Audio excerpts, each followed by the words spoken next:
Hi everyone. If you snore a lot and wake up multiple times to pee at night, it is not just aging, it might be sleep apnea. So here is the science. When you stop breathing during sleep, oxygen drops, heart panics, release atrial natriuretic peptides, we call it ANP, a hormone that tells your kidney make more urine. Results? You wake up not because your bladder is full, but because your breathing is paused.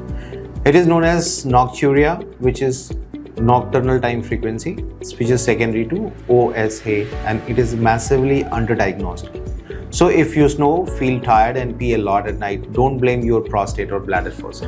Get your sleep checked. Follow for the more silent symptoms that scream louder than snoring. Thanks.